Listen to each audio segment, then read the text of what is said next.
right, team. Welcome to the Boulder Athlete Podcast. I'm Josh, and today I'm hanging out with Carrie Rieger, and it's Friday. It's a beautiful Friday where I am. I don't know what the weather's like by you, but I'm grateful that it's Friday, Carrie. I appreciate you making time for this. Yeah, absolutely. Looking forward to it. So let me hit you with the intro, and then we're going to get into, just some good conversation, help the community get to know you a little bit. And I'm honestly just, as I said moments ago, I'm just excited to meet you and get to know you a little bit better. So, Carrie, you're 50 years old. You're a stay-at-home mom. You live in Lee's Summit, Missouri. You train at Mhm. Lee's Summit. You've been doing CrossFit for 13 years. You have been a Boulder athlete for the last 9 months. You are going to the 2026 CrossFit Games here in just a couple weeks in San Jose. And I'm really excited to see you there and hang out and make that a really cool experience for you. Is this your first trip to the games? No, this is my 4th. This is your fourth. Goodness, we've got all Yes, to talk yes. So about. I went, 3 years in a row when I was 45, 46, 47, Yeah. and then I took a step back for a couple of years. My 2 oldest boys were, it's like their last 2 years of high school, and I just really wanted to be as present as possible. So it just took a little time to soak all that in, and, yeah, here I am back, so. So cool. And gosh, well, we definitely are going to get into all that. I want to hear about your family. You've got three boys. You mentioned a few things in advance, Mhm, which I'm always grateful for. And you said you're a stay-at-home mom, and it sounds like your kids are pretty darn athletic. They're involved in sports. mhm. Sports do they do? How old are the kiddos? Boys, girls? Like, give us the rundown. All boys. So the oldest is going to be a sophomore in college. He's a basketball player, so that keeps us pretty busy. Very exciting to watch him. Actually plays just a couple hours away from us here. I'm outside of Kansas City, actually. So we catch a lot of his games, and In what school? he's going to University of Central Missouri. Okay. Is that what level is that? D1? It's a D2, D2. Okay. really good D2 program. So Oh, super very proud of cool. him. So Yeah, cool. yeah. And then the next youngest, he just graduated high school, and he's going to be a freshman at University of Arkansas and has chosen to pursue engineering, and so he's not going to continue playing sports. But fun fact about those two, I'm super proud of them. They both set the oldest in basketball set the all-time in the single season scoring record, and then the second youngest set the soccer single and all-time scoring record. So yeah, Oh, super proud of my guys. okay, well, drum roll. What has the third accomplished, and how are they doing with Oh, those goodness. older Well, brother he chases accomplishments? them. He's Yeah. so proud of them. He's both a basketball and soccer player right now, and some other things in there too. But, yeah, he's enjoying both of them and enjoying his brothers. Actually, we just got him a tiny little golden retriever puppy to help ease the Oh, transition of his 2 older brothers moving away this fall. oh, that's really smart. Yeah, yeah. We have Need more noise, right? More noise and chaos. yeah.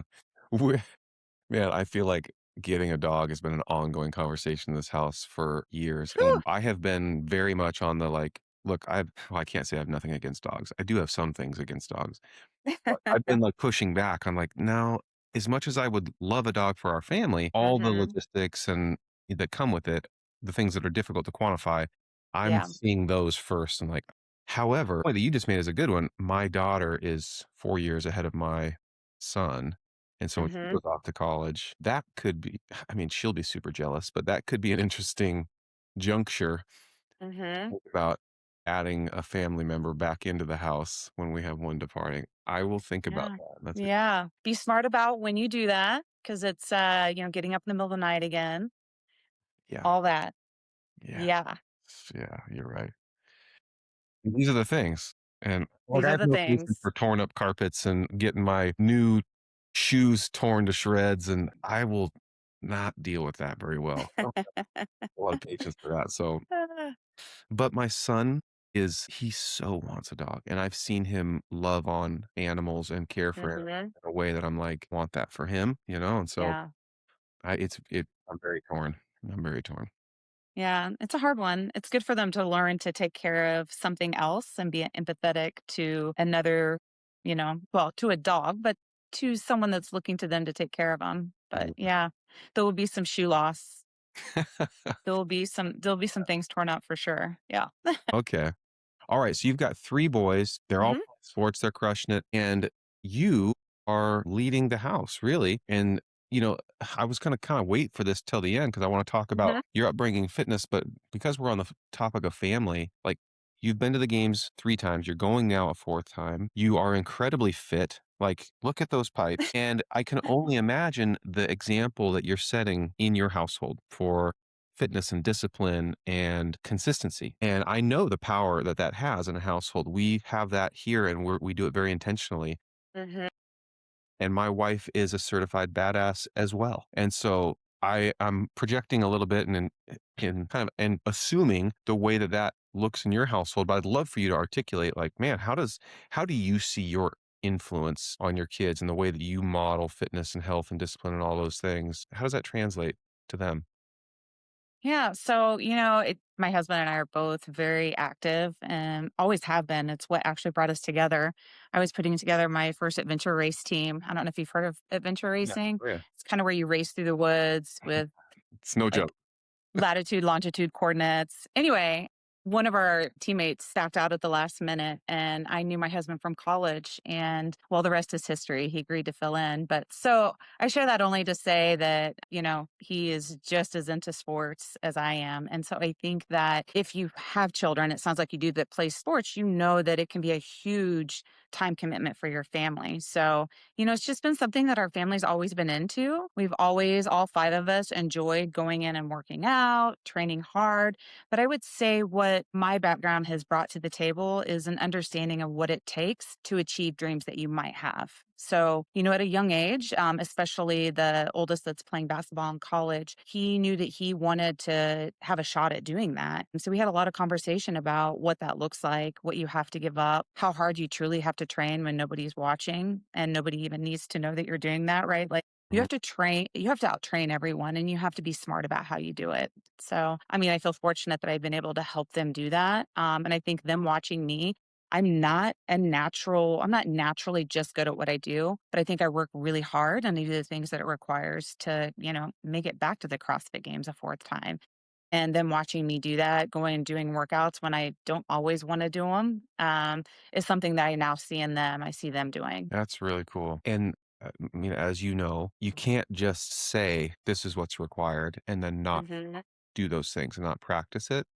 I mean, you can, and plenty of people do that, but Hmm. I would say the level of successfully influencing your kids is much lower versus preaching or practicing it first and then Hmm. also backing it up with a really well articulated why. And Yeah. when kiddos can see the parents just putting in the work and then can explain to them, here's why I do it, and they can relate to that and you can help coach them through that. Man, it's the probability of setting them up for success is so much greater. Yeah, and so you your 2 boys, all-time leading scorer in basketball, all-time leading scorer in soccer.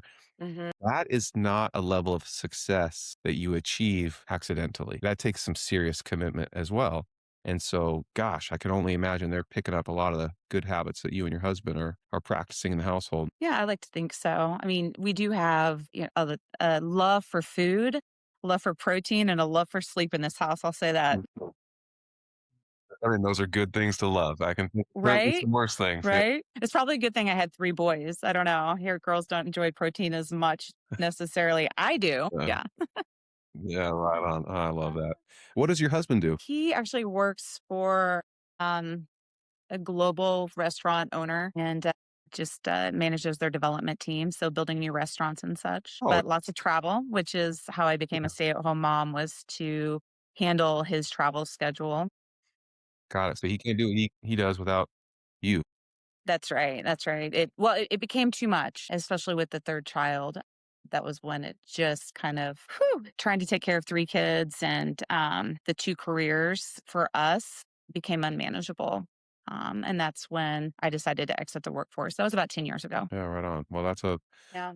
a I know how difficult a decision that can be. We made a very similar decision in our household. My wife is also a stay-at-home mom, and she keeps us on the rails and runs this thing, and she's our chief Mhm. officer, and we are a better family and a stronger family because of her, and, like, I know the power of that, and we occasionally like, we have these regular check-ins where we're like, "Okay, we're in a new season of life. Do we still think the right thing for us and our family?" And we always, like, instantaneously, like, "Absolutely. This is Yeah. the best decision," and it's the right investment for us. And so I have a lot of respect when people are operating similarly, and I have a lot of respect for people that do it entirely differently. Yes. But I know that this is what works for us, and clearly it's working for you. It is. It's probably one of the hardest decisions I've ever made in my life, to leave a career that I loved, IT professional for 15 years, Yeah. absolutely loved it. Loved the thrill of achieving things and implementing new systems. There's a greater thrill for me. It became a greater thrill to be able to be there for my kids. So, yeah, both were hard. Yeah, no doubt about it. Well, congratulations to you for making that decision and then doing so successfully. I mean, your Yeah. kids sounds like they're certainly thriving athletically. At the very least, going off to college and They're good kids. They're good kids. Yeah. I like them. I'll yeah, keep them. oh, I love that. I say the same thing often.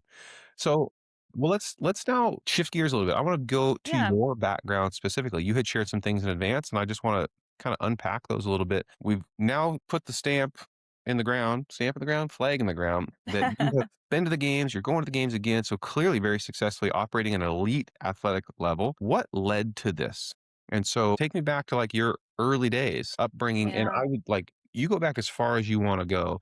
The things that I love hearing about one, like, yeah, were you involved in sports? You were. And so we take us down that journey. But I would really love, and I think our audience would love to hear too about like how did those things shape you? How did Hmm. your involvement in sports shape you? Like what characteristics were you building over time psychologically and I don't know, personality, like any flavor you want to put on this conversation, please do. But yeah, take it away. Yeah. I mean, I guess for me, I love the thrill of competing and working for something. Um, when I was 5 years old, I remember we lived in the country at the time and having my parents drop me off on the way home from school so I could run home. And just the thrill of knowing that I could like do that. Adventure race number one. Yeah, like that was like a thrill to me that I was, somebody at an age where most people thought you couldn't be run, at least where I was from, that you couldn't be running those kinds of distances. And I was just so proud of myself. And I think that stuck with me the rest of my life. And so I've always sought out the ability to compete and the thrill of competing, I guess is what it would be, and doing something that I didn't think I could do. So, started off early as running. And then I moved into, of course, like sports, team sports, played every team sport that I possibly could, mm, all the way up through high school and in college. What did And you run? then Like do distance? I was a middle distance runner. Okay. Yeah. I mean, not amazing, just kind of good enough, right, to run in college.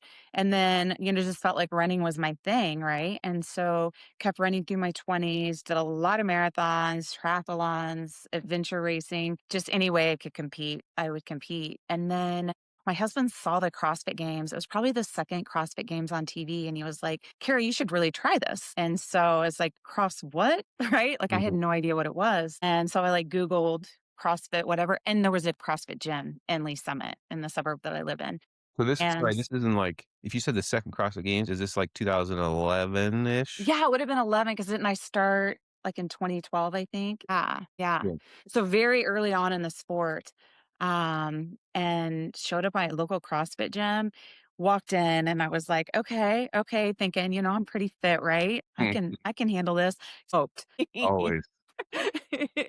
Always, right? Uh, Smoked and just and I was hooked. I was hooked. I was nice. absolutely hooked. And the first time I threw weight over my head probably was the most exhilarating feeling. Like the thrill of throwing weight over my head is just, gosh, I love it. Absolutely love it. Um, That's cool. And there's this that story is I can't tell you how many times I've heard that thing, that humbling moment where someone goes to CrossFit their first time, kinda thinking they're fit. yeah. I was totally in this camp. I know this is gonna be great, and then just getting your Yeah. butt whooped. And Whooped. Right. like, so there's a couple things that happen. One, you're like humiliated, but also like invigorated because you want to be better. Yeah. Like, clearly, I have so many things to work on, and Hmm. like this person over here that I thought I was gonna beat just crushed me, and so Yep. well, now I got to figure out what she's doing, yeah. and yeah, it's Share the secrets. Exactly. Well, and even now, I mean, 4 games appearances later, you can any local box you can walk into, and depending on the workout, I mean, somebody that can come in and just demolish you, right? Like, I love that. I love that. I love knowing that there's always somebody to push me. That's what I love about the community. You don't have to be an elite, like, games athlete to come in and do well to work out, and yeah, so Yeah, cool. it's totally true. Man, where do I want to go with this? What I'm thinking about is some of the friends that I have and their skill sets, they're very different than mine. And like, Mhm. some are just like they could just run for days. Yeah. Any workout that is high gymnastics and like running, they absolutely mop the floor with me. Mhm. And I've got guys that are so strong, like freaky strong, that I can't compete there either. And then I'm kind of in the middle and good at a fair amount of things.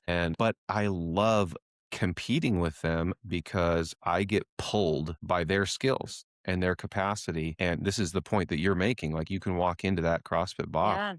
at any time and just some superhero at something can, rock you. and, and, Yeah. okay, I didn't see that one coming, but kudos to you. And they I mean, and that's why taking the class, like, doing CrossFit with the classes is just something I miss doing when I'm games training, but just so Mhm. much fun to be able to compete with others, which I miss. I miss right now, but we'll be back there this fall, right?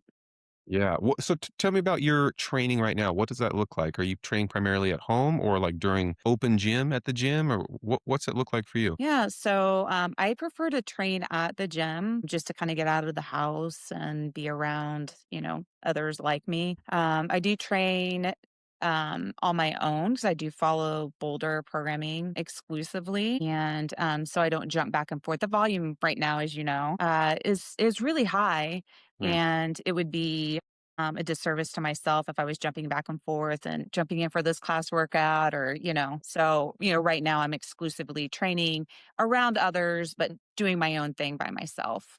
got it. Yeah. Yeah, You'd mentioned, and maybe this is a good kind of conversation to unpack a little bit. The volume right now, it is high. It so totally is high. high. And thankfully we've got a deload coming up next week. And then, I we'll can't wait. One more day of training, right? Real day. I'm ready. I'm ready. But the conversation being, do you do 100% of the programming as prescribed or do you modify a little bit? And this is, I definitely have a pretty clear opinion on this myself. Yeah, I'm curious what your stance is on this. I think you mentioned that, you modify a little bit and just elaborate on that and how you do it, why you do it. Just love to hear your thoughts. for sure. To help understand why I have the perspective I have to take you back 6 years to where I would follow the programming I was on at the time, exactly what it said, no matter how I felt, no Yeah. matter how much I slept, no matter what might have been going on outside of the gym that put stress on my body. Like emotional stress is the same as physical stress, right? So it's just very like, this is what I do. And this is what I do. There was no room for me to think about what I should be doing. And my body crashed out and it crashed out hard. And it took me a while to come back from that. It took about a year to come back from. I had just had this like series of minor injuries that were happening. I was at a point where I couldn't sleep through the night, and I lost my appetite. So just a lot of not great things going on at that time. I met with a functional medicine practitioner who's actually a good friend of mine, and she helped me to understand kind of what I had done to my body and how to recover from it. So, that being said, fast forward, recovered from that. And so now that has shaped how I train.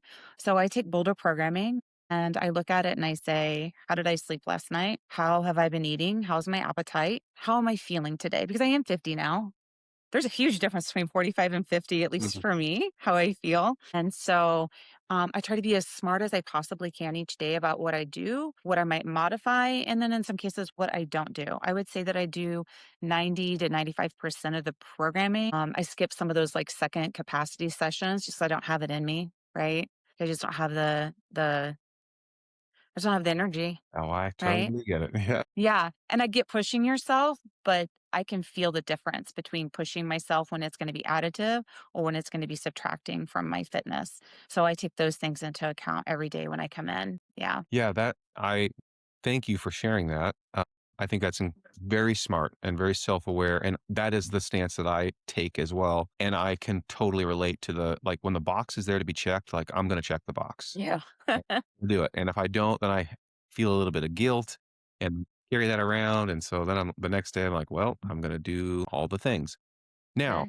having said that, currently I'm able to do all the things very consistently and I feel good doing it. And so that Mhm. taken a lot of time to condition myself to adapt to that kind of volume. Correct. Yeah. Now, however, right now, this very moment, in fact, these last couple weeks have been very high volume. I've got a few things nagging, and I'm like, you know what? That piece, I'm going to reduce the volume, or you know what? I'm actually going to skip that piece altogether. Mhm.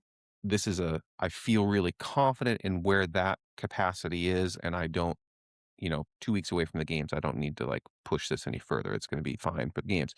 So I definitely make some of those smart decisions as well. And I'm glad that you shared that you do that. And I'd love to hear more about like actually when you crashed out and kind of I think that's a topic that probably many experience but don't talk a whole lot about. So if you have any comfort sharing more there, I'd love to hear it. But the concept of not feeling like you have to do all the things, I relate to and I actually encourage people to take the program for what it is and then, use it as the guide and if you can do it all, awesome, but, like, don't feel so obligated. Be smart, especially as masters athletes when we got all sorts of interesting things going on and, very full lives as well. Yeah. And, the truth is, unless you're getting one-on-one coaching and prescriptive programming for you and all the nuance that you have as a human, there's not any perfect programming. I love Boulder, and it's been the the best programming I've been a part of, that's for darn sure. But Mhm. I definitely have days as well when I'll tweak the volume a little bit or tweak a piece because it's the right thing to do. So I hope folks can take your lead. Yeah. I One of the things I really appreciate about the Boulder programming, and I followed some other major masters programming in the past. When I switched to Boulder, to me that was like it was a risk, right? Yeah, yeah. I didn't make it to the games as a Boulder athlete before, and I had been happy with what I've been following, but I was super intrigued to follow programming that was written for exclusively for masters athletes and wasn't tweaked for a masters athlete. And what I found really quickly was that I was able to do more volume than I was doing before because I wasn't constantly warming up for something different. Yeah. And so that actually, I think, is what helped me come back so quickly and with my fitness, right? Those 2 years, even though I was CrossFitting, wasn't quite where I needed to be to make it back to the games. So I do credit the Boulder programming quite a bit for that. And I, like you, have really enjoyed, I know it's only been 9 months, but I've enjoyed my 9 months on it. Yeah, Yeah. it's been good. I mean, naturally, I love hearing people say that. But and Jason talks a lot about this, and we've talked about this on the podcast as well. But the recipe really matters. It really matters. Totally. And this fun analogy that I think about, we need to make a meme out of this. Jason and I need to make a fun little meme video. But there is this concept of like, hey, when you're in the kitchen, you're putting together a recipe, you don't go, hey, I like donuts, put it in the bowl. You know what? Hmm. I like pizza, put it in the bowl. I like sugar, put that in the bowl. I like salt, put it in the bowl. Just because you like the ingredients individually does not mean that they go together and create something tasty when they're all mixed up in one particular dish. And Hmm. yet, there are plenty of programs that take an approach that's more similar to that, where you just like you put in favorite things, but they may not necessarily complement each other in a way that creates a great outcome, create a good dish that you would want to serve. Correct. And Yeah. so the recipe really matters. It really matters. And I love the way that Jason puts the recipe together because to your point, it feels like it does complement each other well. I have never done this much volume in my life and I'm not crushed every day. So Hmm.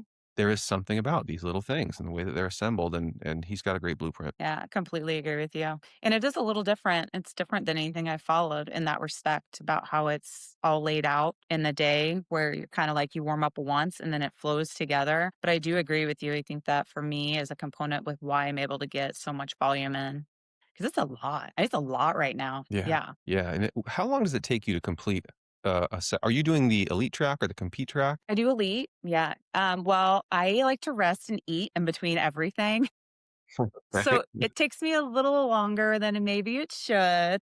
So yeah, don't judge, but like 3. And I do a lot of mobility, like prehab. So Oh, heck yeah. yeah, Oh, man. 3.5 hours. Oh, 3 and a I half. know. I know. I'm a talker. I'm a talker too. I have to Okay, tell you my just friends bring, like, the hi. pillow and, full meals and a whole Yeti cooler to the gym, it sounds like. Yeah, yeah, Though it's they not love good. you I then. can get it done faster if I have to, but I'm a notorious, like, at least 3-hour person. Yeah. Man, But it wasn't like that before the games awesome. training. Like, I was getting it in the 2 hours and getting out. It's just more now too, Yeah. so, yeah. Okay. Well, that's oh boy, I hope we didn't scare anybody away with that 3.5. Yeah, sorry. I eat and I talk a lot. I have a lot of fun at the gym. Wow, I could see that. That's pretty awesome. Yeah, I'm getting it in like 90 minutes or less, and Oh, wow. yeah, and so I have to push the pace, and Yeah, I get yeah, I get in there at 6:15, I stretch out for like 20, 25 minutes. So I'm not including my prehab. So just straight training, it's probably about 2 hours in total if I include all my foam rolling and stretching and mobility work and all that. But yeah, I definitely have to push the pace on it because then I gotta get out the door and get out to the yeah, office and other so things. but it can be challenging to get all those pieces in or move directly from one to the other. However, back to the recipe piece, the way that Jason assembles it, it's like you have a challenging piece and then you have not a recovery piece, but a piece that you can do and recover. So, like a strength piece that will follow, Yeah, the gymnastics opener. And then, like, the battery will follow the strength. And so, okay, now I'm ready to smash it again. And then you have some other little strength element and then a finisher. And so it's constructed in a way that allows you to like hit something hard, recover, but do something really productive, hit something hard again. And if it wasn't constructed that way, it would fry my nervous system and just, I think my morale would be crushed. yeah, my morale, my mental game would be so off if it wasn't I mean, and that's where I was before. I was like, "I just can't. I have to do this. I gotta warm up and do that," and it just, like, was So too talk much. about that a little bit more.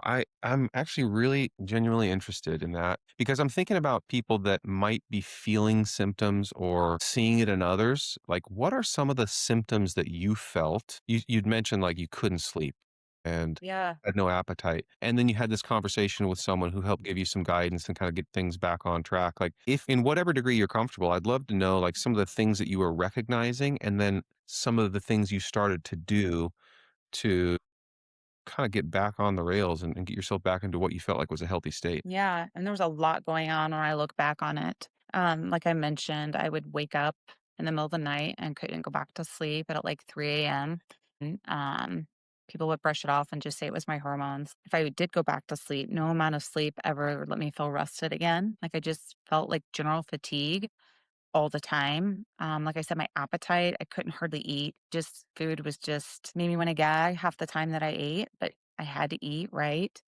Gosh, low mood, really low mood. Not like depression, low, like unhappy, but not like depressed, if that makes sense. And so I did go to like my regular doctor, have my hormones checked. They couldn't find anything wrong with me. Essentially, kind of told me it was just all in my head, right? And this is Outcome. just what happens as women age, is really kind of what I had been told.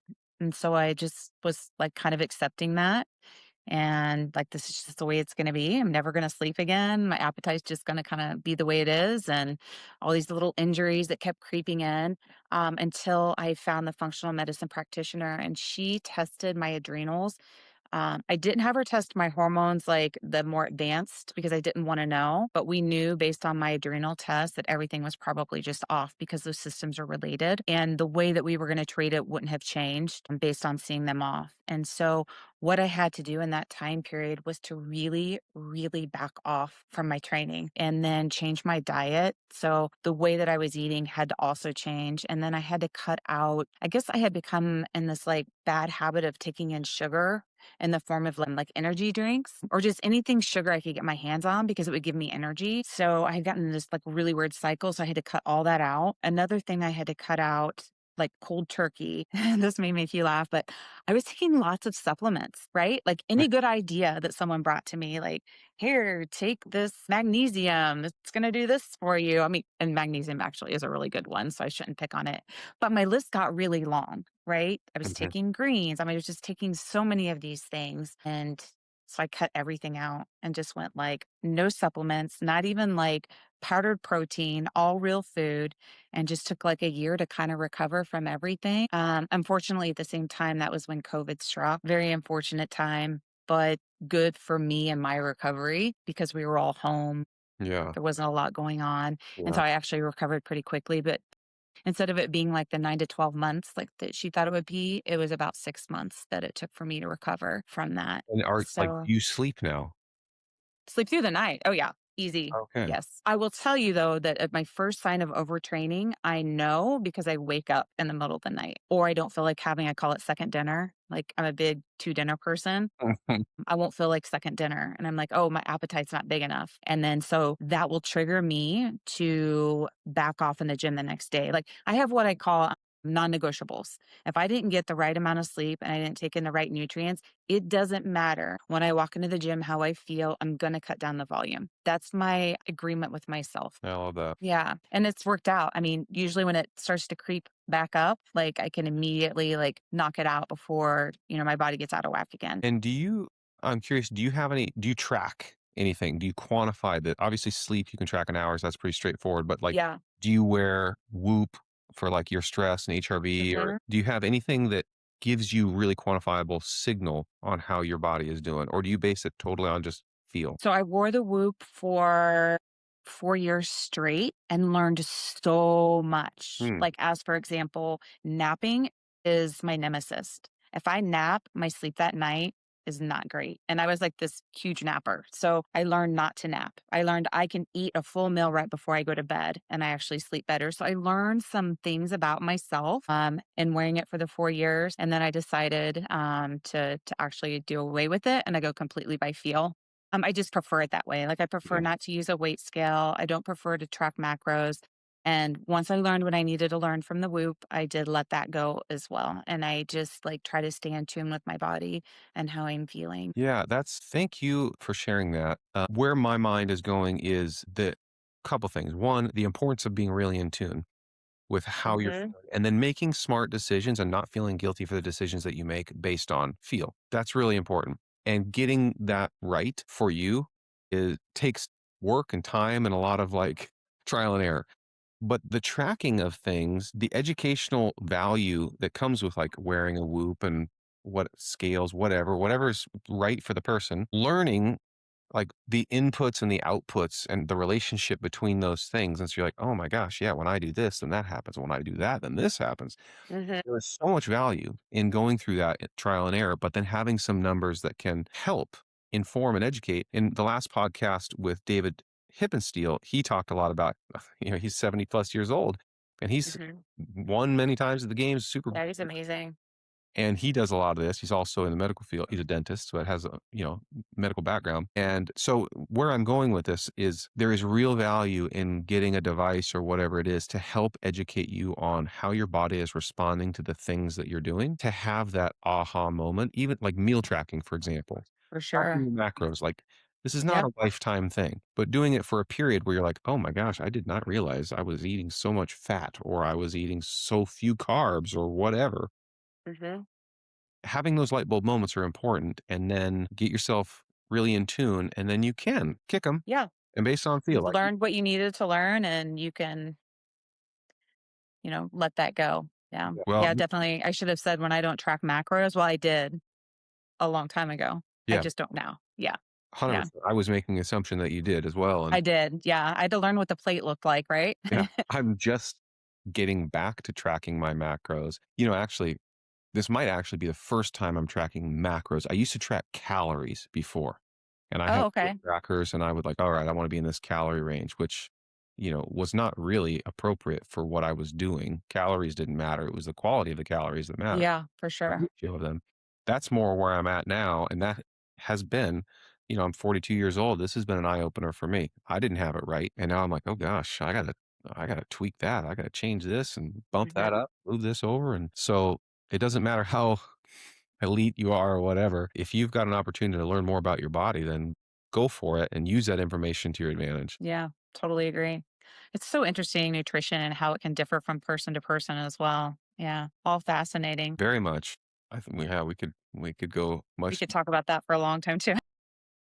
Golly. Let's see. What else do I want to get into? Let's talk about the games, your games experience. So you went 3 times in a row, took a break, you Mhm. come back. I'm curious between those three experiences and your current experience, what are some of the similarities? Full stop. You can take that wherever you want to go, but like in your training, in your fitness, in your mindset, and also what are some of the differences between today, today's version of you and the version of you that went to the games three times in a row? The first thing that pops to mind is in the beginning, you have this, do I belong? Was it a fluke? Or Ooh, at least I did. yeah, well said. And so there was this nervous energy going into the gym for my training. And I don't have that anymore. I have a calmer, more resolute kind of approach to things, kind of more of a maturity of knowing that, like, what happens there, all I can do is control what I'm doing now to put myself in the best position and then put my best foot forward when I get there. So I think that, you know, taking those 3 years and then inserting that into what's coming up here in a couple of weeks will make the experience more enjoyable. The first couple of years I went, I can't say I enjoyed it. It was the coolest thing. It was so cool. And I'll never forget walking out when we were on the field for our first event and looking right and looking left and seeing some of these ladies that I had just, chased for years and years and years trying to make it to the games. Mm. They're amazing. So that was cool.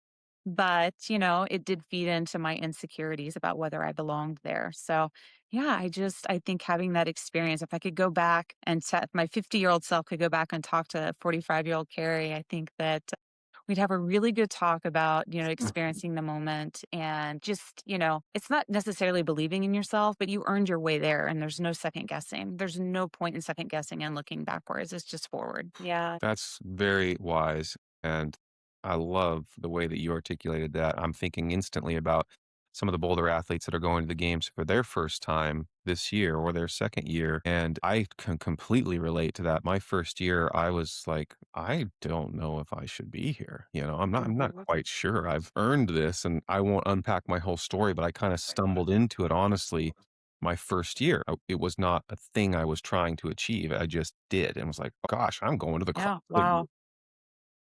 Better get ready. Yes, Yeah. and so then when I was there, I definitely had that imposter syndrome and was like, "Man, these guys look big, they look fit, they look strong." I'm assuming they're just everybody's incredible at every single thing, Yeah.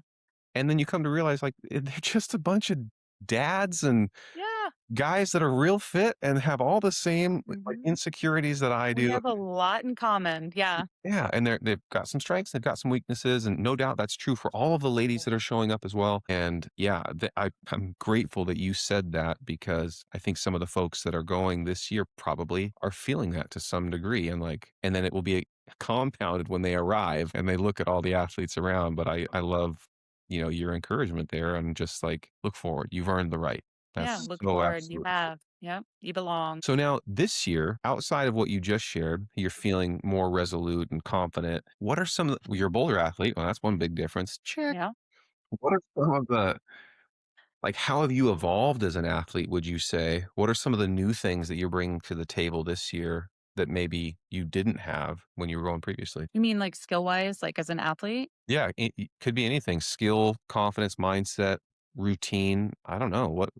How do you feel? I'm going to make the assumption that you feel more prepared, but don't let me put words in your mouth. If you don't, then be honest about that too. Uh, so yeah, I'll let you respond. Sure. I think as an athlete, what probably I feel most different about is how we open with the gymnastics kind of opener. I Mhm. have never done so many gymnastics pulling workouts in my life. So if you would have asked me, is this volume reasonable? Can you do that without it? I would have been like, no, I will break. Like it's not gonna happen. But we stepped into it, right? And Yeah, so like the workout today, what it was for me, it was a 9 cal row, 21 GHDs, and then 7 bar muscle ups. And just to be able to walk over there and just like every time I was going to get the 7 bar muscle ups, feels that pretty felt good. great. Like my gymnastics have never felt better. And the volume that I'm able to do them at has been pretty awesome. So, yeah, I'm really excited about that. I think that I mentioned in the some of the information I sent you before, just the aging process, my explosive power. So the push off the floor when I go to snatch and then the pull under, like with a heavy snatch and a heavy clean, it's not what it used to be. I think I'm just as strong and I'm as prepared, but just the 45 to 50, like just that aging process, it's just a natural thing that I've lost a little bit there, but I do feel prepared that I know how to handle the barbell still. Yeah. So better at gymnastics, maybe not as explosively or not as much explosive power. Being aware of those things, I think that, being better at one and then being able to like game plan, I still feel like I'm in a better position now than I was. Yeah. What's your aspiration this year? What does success look like for you at the games? I never attach success to a finish. For me, success is always going to be if I know that I did what I could do. Yeah, totally agree. There and I eliminate all fear. So it's I go out there and I do my thing, do it to the best of my ability, and I'm good. So that's my whole mindset. Not always has been, but definitely in the past, I would say like 3 or 4 years, I've really shifted to that. Because the truth of the matter is, you could actually go and win an event and maybe not have done your best. Now, Mhm. at, at the CrossFit Games, that'd be really hard to do, but you get what I'm trying to say. Like, Oh, it's really about you going where you need to go for that workout yeah. or where you're capable of going. I mean, I will say that is the right answer, because while it is so easy to get caught up in like, hey, my finishing position is how I will determine my success. And does it feel really good when you finish at a high place? Yeah, well, Sure. obviously, Yeah. of course it does. But if that is what you are tied to and it doesn't happen, it's devastating and it can be really unhealthy mentally. And I've had that. But and I share this, so I'm going on my soapbox because I share your philosophy, which is like, look, I can sleep at night really well if I know that I maximize what I had, and then I'm totally comfortable with wherever that puts me. That's it. Like, that's it. I know the work that I put in, and if that works, great, and if it doesn't, I know why, and that's Yeah. okay, and I can live with that, so Yeah. Totally agree with you. I mean, I'm just a bit, and I teach this to my kids. I'm like, you worry about what you can control, and that's what you work on, right? Like in athletics, yeah. what can you control and what can you work on, right? And then there's no fear. There's no fear of what is to come because you've done those right things. So that's just I gotta take my own parenting to heart. Yeah, 100%. Let's see. Let me look up back at my notes here because I Okay. want to make sure I don't leave anything out that we could get into. This has been an awesome conversation. You've been doing CrossFit for 13 years as well, and man, I'm thinking about your evolution. We've talked a lot about evolution. The gymnastics piece that we open with. I love the point that you made, which you look at that on paper and you're like, who in their right mind is doing this? Day after day. When I first started Boulder, it wasn't even in games season, but if I was to at that point, and I was pretty fit, I was already a games athlete at that time, and still, if I had looked at, like, today's programming, I would have said, "There's absolutely no way. This Yeah. guy's off his rocker." How was that not the workout, right? Like, Right, that no, was that's just the our warm-up? opener. Yeah, but we have built that up over time, and it's crazy just how incremental the approach is has allowed us to accumulate such volume and then do that volume day after day in a way Mhm. that's like, it's not even soul crushing, it's just like, "Okay, next thing, check, next thing." Right, it's what we do. Yeah, that it's thinking about that level of evolution as an athlete and the ability to take on that kind of capacity is not only a little bit like shocking, but it's really cool when you think about where you started and kind of where you're at now. When are you going to get to San Jose? When are you getting in? Sunday.